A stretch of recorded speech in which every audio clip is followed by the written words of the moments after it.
Olá pessoal, conforme eu havia prometido, vamos falar um pouquinho nesse vídeo sobre a questão do drawback. Era um vídeo que eu fiquei devendo, peço desculpas, mas problemas de saúde aí me afastaram de poder gravar o vídeo, estava com o rosto totalmente inchado em função aí de uma cirurgia, mas agora estamos bem. Então agradeço aí a compreensão, a paciência de todos e vamos finalmente então falar um pouquinho sobre a questão do drawback, né? Há de se lembrar que a gente fez aquela enquete sobre regimes aduaneiros especiais e o drawback foi então eleito ali como o assunto principal para a gente poder falar. Então vamos traçar algumas linhas, traçar alguns comentários sobre a questão relacionada ao drawback e, dentro do possível, fazer algumas chamadas, né? Chamar atenção para alguns pontos. Primeiro de tudo, pessoal, temos que entender o seguinte, né? O drawback é um incentivo para exportação. E em todas as situações que nós formos aplicar o drawback, nós teremos uma exportação vinculada. E sim, esses produtos que são submetidos ao processo de exportação, eles devem passar por um processo de industrialização.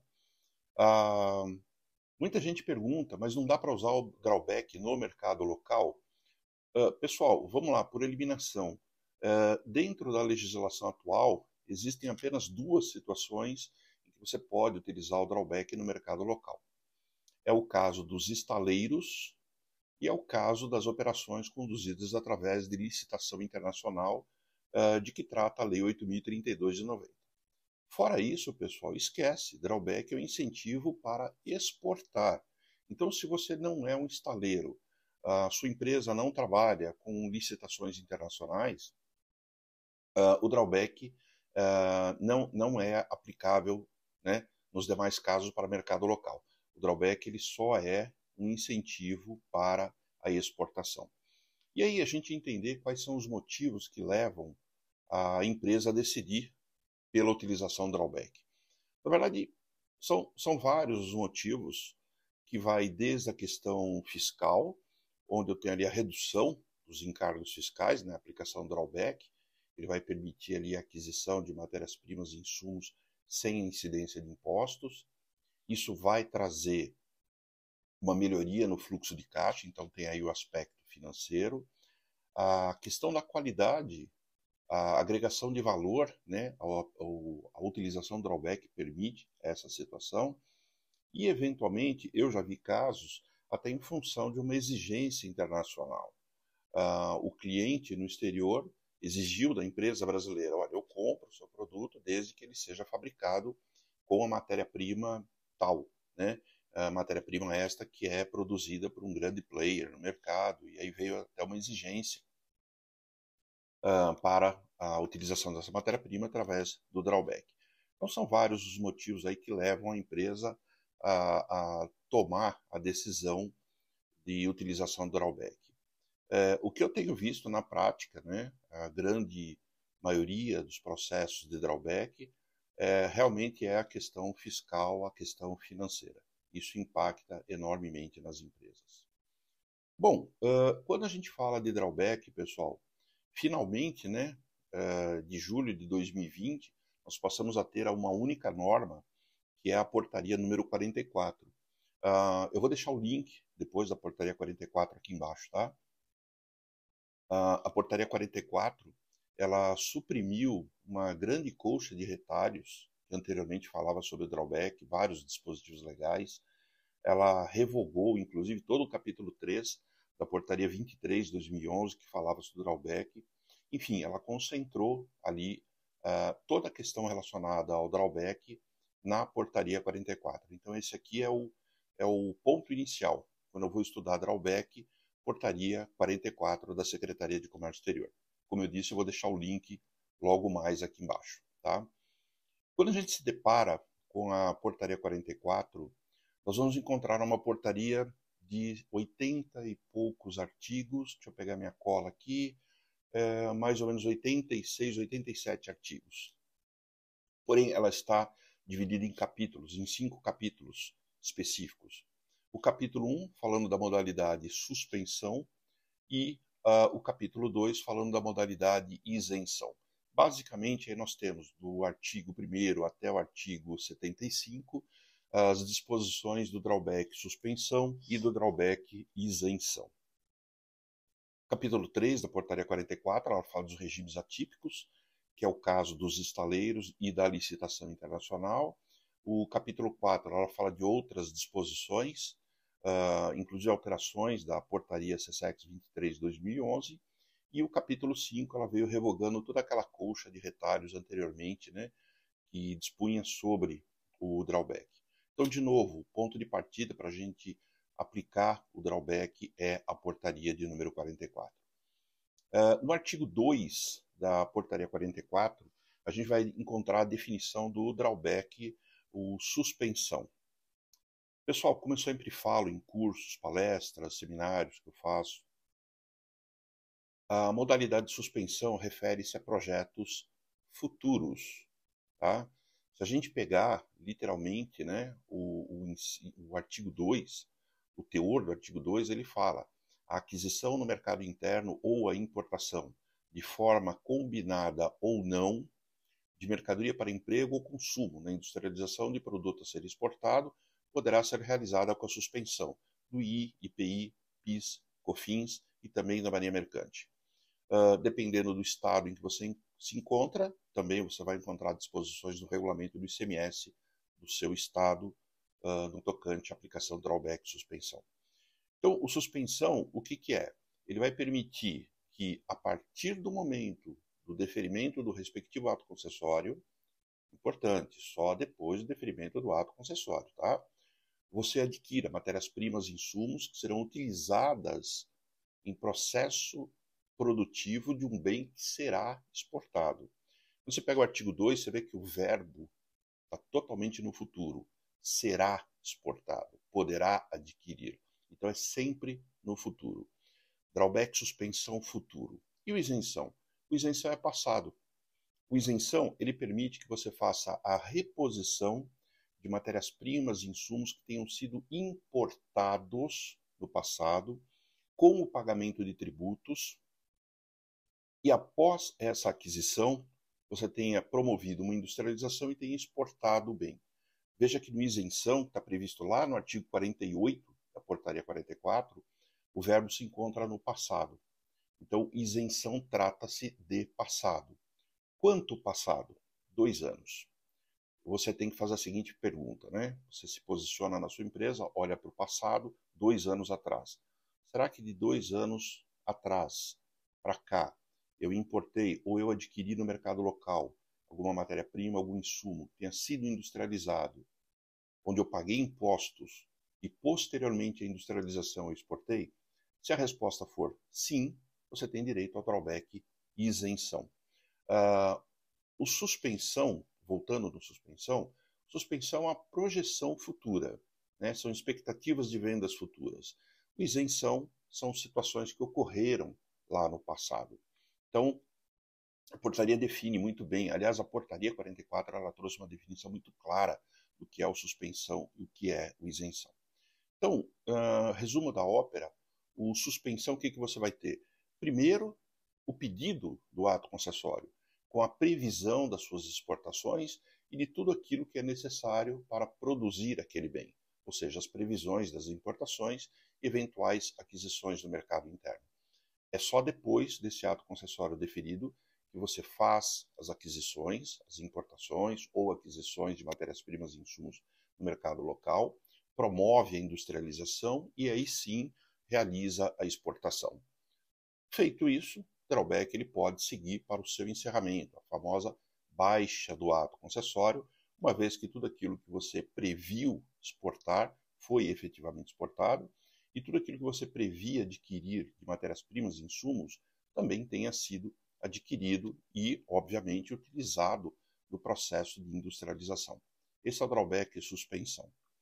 O drawback isenção, ele tem um fluxo diferente.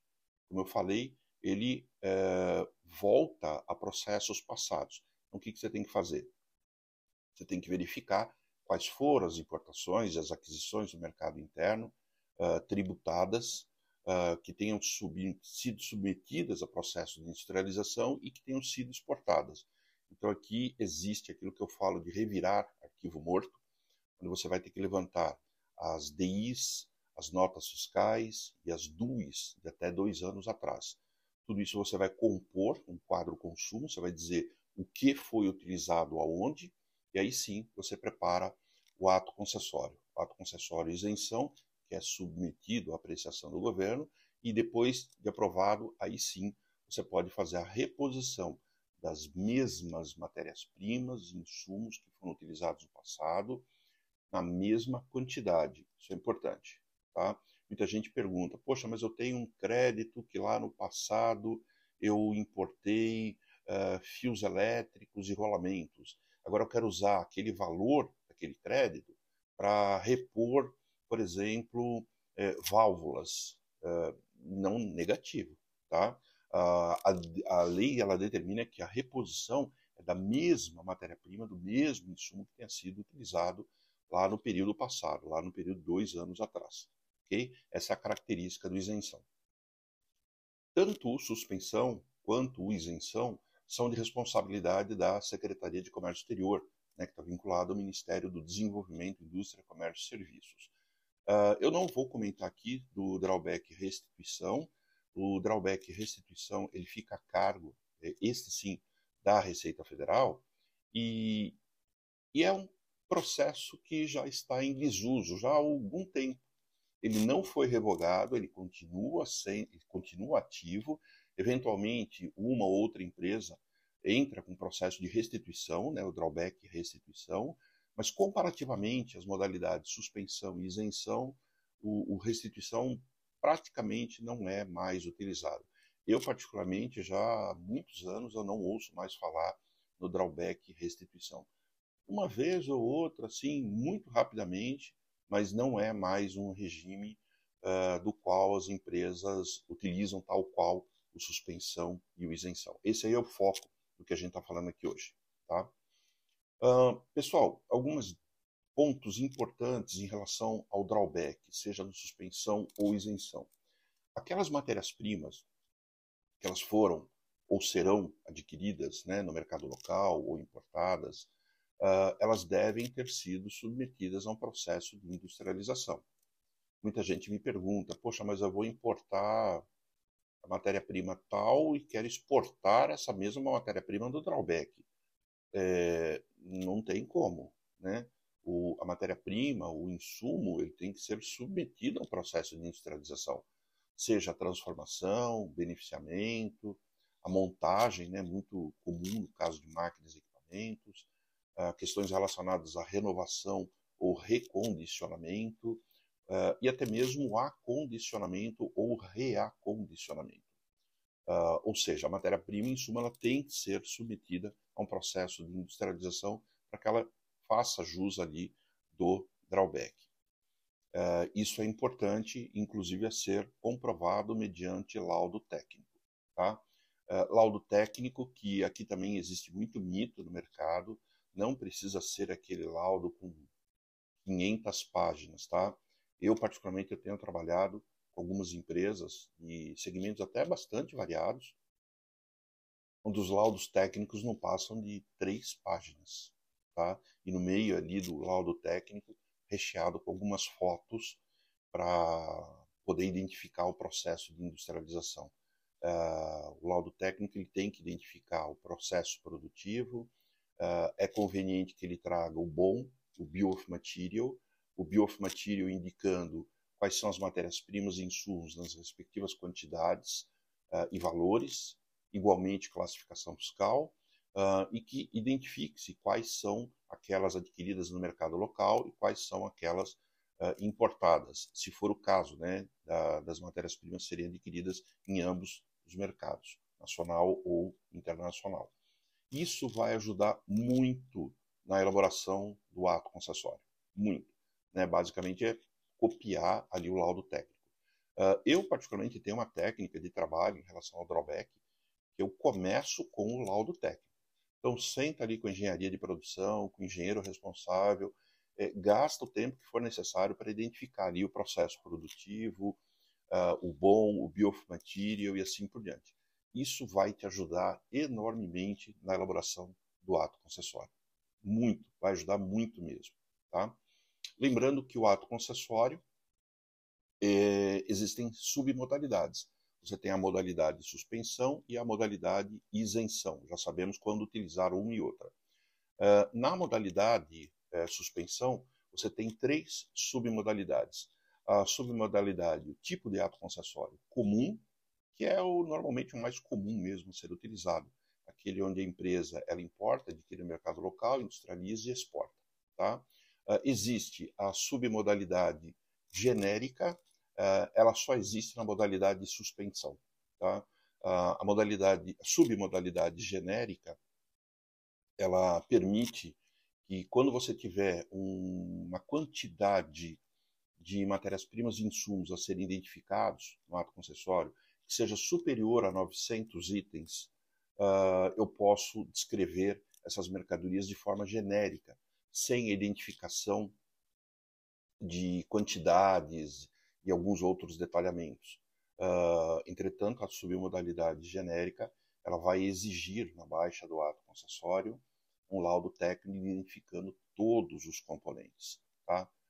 Muito cuidado com a modalidade genérica, quando você tem mais de 900 itens, porque é um ato concessório que ele admite qualquer coisa que você colocar ali dentro. Tá? Eu já vi muita empresa se perder nos controles. Aliás, controles que não devem ser deixados no momento final do ato concessório para baixa. Tá? Por favor, criem ali um procedimento de acompanhamento do ato concessório, seja suspensão, isenção, se não semanal, a cada 15 dias, enfim. Não deixa para o último momento que você pode ter eventuais problemas, atrasos, perda de documentos, perda de informações, assim por diante. Crie um procedimento de acompanhamento ali a cada período que você justifique, que você entende ser ok, tá? Para poder fazer ali os devidos controles, tá bom? E nós temos também a modalidade intermediária. A modalidade intermediária do drawback, aliás, perdão, a submodalidade, né? Pode ocorrer tanto no suspensão quanto no isenção. A submodalidade intermediária é aquela em que o seu produto final é um produto intermediário para o seu cliente. E o seu cliente vai, aqui no Brasil, vai utilizar esse produto na composição do produto dele que será exportado. Montadoras utilizam muito esse regime. Imagina a situação, você tem um fabricante local de faróis automotivos. Essa empresa ela tem o drawback, ela importa, adquire no mercado local as matérias-primas e insumos, industrializa e produz um farol. Ao ter o produto pronto, ela não exporta, ela vende no mercado local para a montadora, que integra no seu automóvel e que promove a exportação. O caso do drawback submodalidade intermediária amarra as duas empresas, né? A fabricante e a industrial exportadora. Quando a industrial exportadora promove a exportação, tem-se cumprido o ato concessório do fabricante dos faróis. De novo, é um caso bastante utilizado no segmento automotivo. Tá? É a submodalidade intermediária, que também está previsto ali tanto no suspensão quanto no isenção. Além da portaria 44, que eu falei que eu vou deixar o link aqui, eu vou deixar um link aqui também para os manuais do drawback, o manual suspensão e o manual isenção. Esses manuais, eles se configuram como verdadeiras cartilhas. Por quê? Porque ele traz a tela do ato concessório, ele traz a imagem ali da tela que você se encontra e as explicações do que deve ser mencionado naquela tela. Então, assim, é extremamente recomendável que vocês tenham os manuais e possam realizar os respectivos estudos juntamente com a portaria 44. Tá? Conforme eu falei, eu vou deixar o link logo aqui embaixo do vídeo. O laudo técnico, já havia falado, né? O laudo técnico tanto para suspensão quanto para isenção, se faz necessário. E aqui, pessoal, é recomendado que esse laudo técnico ele seja enviado já no momento da abertura do ato concessório, seja a suspensão ou isenção, juntamente com a certidão negativa ou a certidão positiva de efeitos negativos. Tá? O laudo técnico como eu falei, identificando o processo produtivo, o Bill of Material e a CND, né, a certidão negativa de débitos federais, é imprescindível, você precisa apresentar isso, ou a certidão positiva com efeito de negativa. Tá? Esses dois documentos seriam encaminhados logo no momento do pedido, né, da abertura do ato concessório. Extremamente importante. Outro ponto que eu chamo a atenção, principalmente na modalidade de suspensão, pessoal, são as alterações do ato concessório.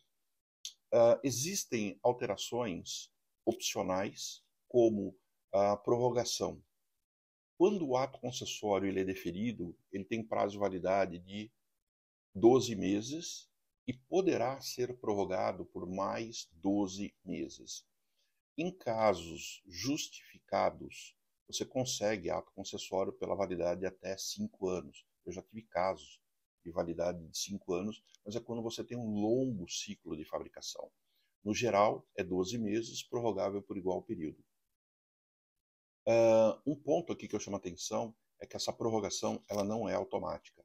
O sistema não vai te dizer que o ato concessório está vencendo ou que ele vai prorrogar automaticamente. Tá? Isso é uma ação manual. Você tem que entrar no ato concessório e clicar ali no link de prorrogar. Se você não fizer isso, dado o prazo ali de 12 meses, ele encaminha para o encerramento. Eu, particularmente, eu tenho uma técnica que é a seguinte: quando eu abro um ato concessório, no momento que ele foi deferido, eu já vou e já prorrogo mais 12 meses. Poxa, mas não precisa esperar 12 meses para depois prorrogar? Não, não precisa esperar. Foi deferido, já entra e já prorroga. Eu prefiro trabalhar com a água aqui embaixo, tá? Ter uma situação aqui para respirar. Porque dentro ali dos 12 meses, eu já vi empresas perderem o prazo e particularmente acho inconcebível isso, tá? Nem que seja para colar uma folha de flip chart na parede, que eu já fiz isso há algum tempo atrás, como vencimento do ato concessório e falar, pessoal, não mexam aqui, isso aqui é meu, isso aqui é o vencimento do ato concessório. Mas hoje você tem uma série de disposições, você tem calendário no Outlook, você tem calendário no celular, né? Você tem calendário de mesa, você tem agenda, põe ali o vencimento do ato concessório, tá? Invariavelmente eu recebo ligações de empresas que falam, olha, meu ato concessório venceu faz 2 meses, dá para prorrogar? Aí você faz aquela cara de paisagem, né? Como é que você vai prorrogar alguma coisa que venceu há 2 meses, gente? Então, cuidado com essa situação, tá? Ainda em relações a alterações opcionais. Durante a vigência do ato concessório, sim, você pode fazer a inclusão de mercadorias não previstas inicialmente. Eu, particularmente, não recomendo que adotem essa técnica, mais no sentido de que isso pode trazer algum problema. O ato concessório ele vai passar por uma reanálise. Tá? Eu prefiro gastar o tempo que for necessário, o pessoal da produção, engenharia de produção, para entender exatamente o que é o produto e o que vai compor o produto. Tá? Então, gasta aquele tempo lá inicial na elaboração do laudo técnico, para depois não ter surpresas, né? Alguém falando, poxa, não tem que incluir mais esse item, mais essa matéria-prima. Puxa vida, isso daí, essas correções no meio do caminho, eu sei que eventualmente podem ocorrer, mas essas alterações aí no meio do caminho, elas não são nada viáveis, tá? É muita dor de cabeça. E como alteração obrigatória, sim, tá? Você sempre vai ter que fazer equalização daquilo que foi autorizado com aquilo que tenha sido realizado. Traduzindo, quando o ato concessório ele é deferido, você tem ali os valores autorizados. Então, no suspensão, você prometeu exportar aquela quantidade naquele valor, é aquilo que o governo espera. Afinal de contas, você está importando matérias-primas e insumos, né, adquirindo no mercado local para fabricar aquela quantidade. Então, a partir do momento em que você não contempla aquela quantidade, aí você tem que fazer uma alteração na coluna de autorizado, equalizar com o realizado, gerar a planilha de incidentes, dar uma olhada lá no manual do drawback, e se sobrou matéria-prima no estoque, invariavelmente o que te cabe é fazer a nacionalização daquelas matérias-primas. Tá? Isso é o que mais acontece aí no mercado. muitas vezes erra-se a mão no bill of material. Eu tenho um caso, recentemente, o cliente me ligou, falou, puxa, mas nunca bate. Eu falei, mas como assim nunca bate? A engenharia tem que dizer, no momento da composição do produto, que vai, né, entrar ali no bill of material. É a engenharia que tem que ter essa obrigação de declarar para mim o que faz parte do produto, né? Eu não posso viver nessas de, não bate, agora sobra, agora falta. É complicado. Por isso que eu falei, gastam tempo no momento inicial para verificar com a engenharia, com a produção, exatamente as quantidades que são necessárias para compor o produto a ser exportado. Tá? Então, essas aqui são as alterações que são previstas, né, opcionais ou obrigatórias, dentro do ato concessório. Pessoal, dentro do drawback, seja suspensão ou isenção, existem ali alguns procedimentos que dependem de ação humana. E é aí que eu vejo alguns problemas ocorrerem.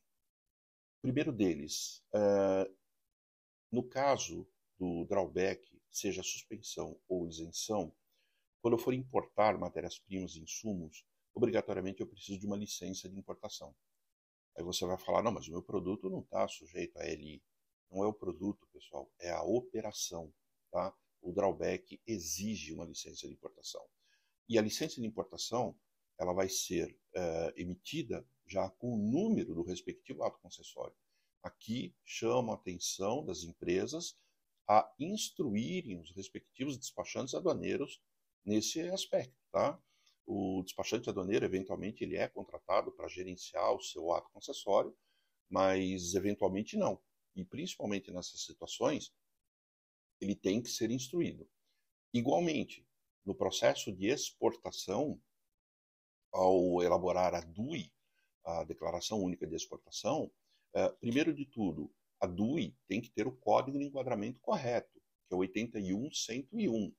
Se você fizer a DUI ali com o código, o tradicional, 80.000, né, o enquadramento da operação, que é exportação normal, essa exportação não vai entrar na baixa do ato concessório. Eu já vi isso acontecer. É uma dor de cabeça depois. Tá? Então, primeira questão, a identificação do código de enquadramento, 81101. Isso é importante. O despachante aduaneiro tem que ser alertado em relação a isso. Paralelamente, o número do ato concessório em campo próprio na DUI. Então, ela tem o código de enquadramento correto e leva o número do ato concessório. Okay? Essas ações são manuais, não são automáticas, e é isso que faz com que essa documentação migre de forma, aí sim, automática para o ato concessório. Caso contrário, essa exportação, ainda que ela tenha sido realizada, ela não vai computar no ato concessório se você deixar de fazer o código de enquadramento e a inserção do número do ato concessório. Tá? Então, essas são as particularidades do drawback. O suspensão e o isenção, eles têm ali procedimentos muito similares. Claro, né, como já foi falado, suspensão verifica se atém a questões futuras, o isenção a situações passadas. No isenção, uma dica aqui também que eu posso dar, uma dica que eu uso bastante, é a seguinte: como é que eu vou saber o que eu importei lá no passado, o que eu exportei lá no passado? Pessoal, através de extratores do Syscomex, eu tenho como resgatar as informações, né, as declarações de importação e as DUIs registradas naquele período.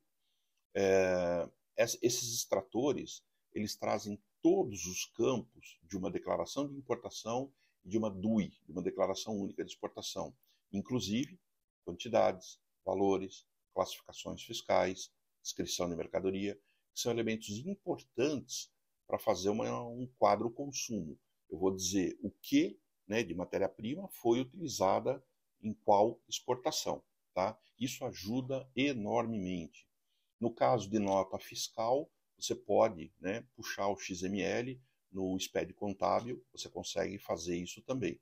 Então você tem todas essas informações em planilhas e através de uma planilha dinâmica, se você domina aí o Excel, você consegue fazer isso de forma relativamente simples. Tá? Isso vai te ajudar muito.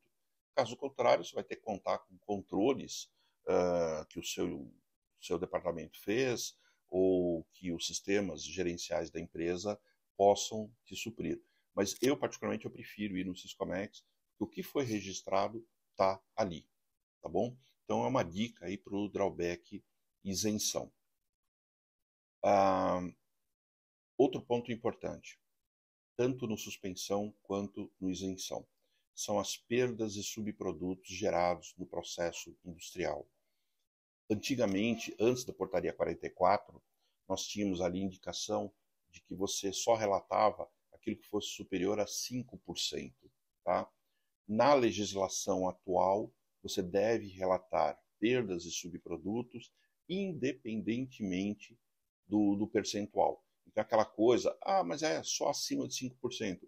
Não é mais, não é mais. Você tem que fazer a identificação de qualquer que seja o percentual. Então, fiquem atentos a isso. Vocês vão encontrar isso tanto na portaria quanto nos manuais do drawback. Ok? E por fim, eu queria deixar também a indicação de que no drawback isenção, aquelas duas que fazem parte do processo, elas têm que ser apropriadas, elas têm que ser retificadas para receber o número do ato concessório. Tá? Isso vocês encontram lá no manual do drawback. Dá uma olhada lá na preparação daquelas duas passadas, tá? Em que elas devem receber, elas devem estar apropriadas para receber o número do ato concessório isenção. Ok? Bom, pessoal, conforme eu tinha prometido, esse é o vídeo que fala sobre o drawback, tanto a modalidade suspensão quanto a modalidade isenção. Nosso intuito não é se alongar aqui, até porque a gente não tem nem tempo, né, para esse tipo de coisa, mas eu procurei aqui traçar os principais pontos em relação ao drawback, ok? Qualquer dúvida que vocês tenham, me acionam aí em PVT, né, no modo privado. Vai ser uma honra, vai ser um prazer aí poder ajudar naquilo que for necessário. Tá bom, pessoal? Então desejo a todos aí um bom final de semana e até o próximo vídeo. Até mais, pessoal.